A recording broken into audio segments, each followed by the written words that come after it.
اس video میں ہم سی pack کے 2 اہم پارٹس کے بارے میں تفصیل سے بات کریں گے جن پر اس سارے پروجیکٹ کی پروڈکٹیوٹی کا انحصار ہے۔ سی پیک کے ان 2 پروجیکٹس کی پروڈکٹیوٹی ہی اس پورے پروجیکٹ کی کامیابی کا تعین کرے گی۔ ان میں سب سے پہلا حصہ ہے قراقرم ہائی وے، جسے قدیم زمانے میں سلک روٹ کے نام سے بھی جانا جاتا تھا۔ یہ ہائی وے چائنا کے کاشغر شہر سے شروع ہو کر پاکستان کے گلگت بلتستان سے ہوتی ہوئی گوادر پورٹ تک جاتی ہے۔ اس روٹ کا سفر اس وقت شروع ہوا جب آج سے تقریباً 2000 سال پہلے چین ایک نہایت ہی مضبوط اقتصادی طاقت ہوا کرتا تھا۔ اپنی اس طاقت کو دنیا میں بنائے رکھنے کے واسطے چینی قیادت نے سن 130 BCE میں ایک ایسے پراپر راستے کی ضرورت محسوس کی جس کے ذریعے وہ اپنی تجارت کو آسانی سے پوری دنیا میں پھیلا سکے۔ چین کو اپنے اس تجارتی مقصد میں کامیابی کا ایک ہی راستہ نظر آ رہا تھا، وہ تھا چائنا کے کاشغر شہر سے ایک ایسا روٹ بنایا جائے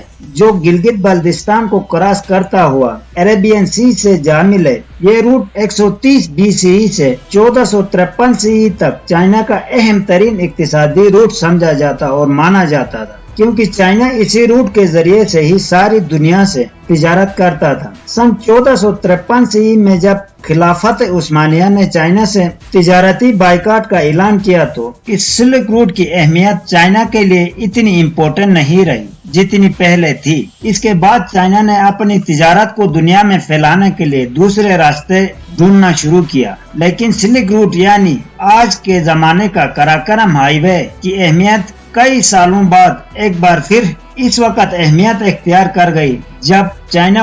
ورلڈ وار کے کرائسس سے مکمل طور پر نکلنے میں کامیاب ہوا اور اپنی اس کامیابی کو طاقت میں بدلنے کے لیے عالمی منڈیوں کی ضرورت محسوس ہوئی، اور اپنی اس ضرورت کو پوری کرنے کے لیے چائنا نے سن 1960 کی دہائی میں سلک روٹ کو دوبارہ زندہ کر دیا۔ اس وقت دنیا کا نقشہ بدل چکا تھا اور اس کا ہمسایہ کنٹری اس کا بہترین دوست بن چکا تھا۔ چائنا نے اپنی اس فیوچرسٹک سوچ کے تحت نئے سلک روٹ یعنی آج کے قراقرم ہائی وے کا پلان تیار کیا اور اپنے اس پلان میں پاکستان کو اپنا شراکت دار بنایا۔ قراقرم ہائی وے سن 1960 کی دہائی میں پاکستان اور چین نے مشترکہ طور پر تعمیر کیا۔ اس کی تعمیر اس وقت شروع کیا جب گلگت بلتستان کے حکمران راجہ خاندانوں نے معاہدہ کراچی کے تحت پاکستان سے الحاق کرتے ابھی زیادہ وقت نہیں گزرا تھا۔ اس روٹ کی کنسٹرکشن کی پلاننگ تو سن 1959 میں کی گئی تھی، مگر اسے عملی طور پر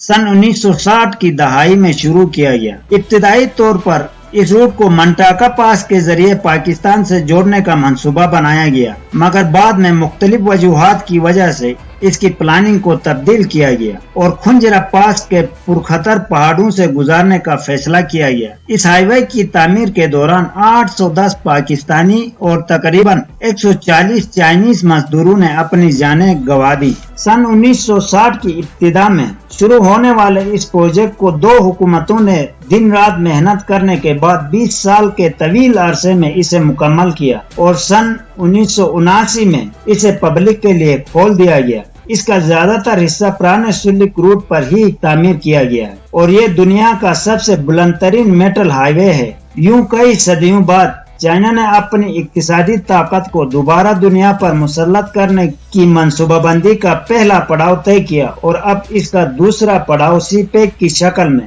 دنیا کے سامنے آ چکا ہے۔ چائنا کی یہ تاریخ رہی ہے کہ وہ اپنا انفلوئنس ہمیشہ اقتصادی برتری کی بنیاد پر قائم کرتا ہے اور آج بھی وہ اسی آئیڈیالوجی پر پوری طرح عمل پیرا ہے۔ یہ تو تھی سلک روٹ سے سی پیک تک کی سفری کہانی۔ اب آتے ہیں اس ویڈیو کے دوسرے حصے کی طرف، وہ ہے گوادر پورٹ اور اس کی اہمیت اور تاریخ۔ گوادر پورٹ ہمیشہ سے پاکستان کا حصہ نہیں رہا ہے، یہ زمانہ قدیم سے ہی عالمی طاقتوں کا مرکز رہا ہے جو سلک روٹ سے منسلک ہونے کی وجہ سے سلک روٹ کے ساتھ ہی گمنام ہو چکا تھا، اور کئی صدیوں بعد جب سلک روٹ کا دوبارہ جنم ہوا تو اس کے ساتھ ہی گوادر نے بھی دنیا کی توجہ اپنی طرف مرکوز کر دیا۔ اس بندرگاہ کو کبھی یونانی تو کبھی ایرانی بادشاہوں نے قبضہ کر کے استعمال کرتے رہے اور اپنے گمنامی کے آخری ادوار میں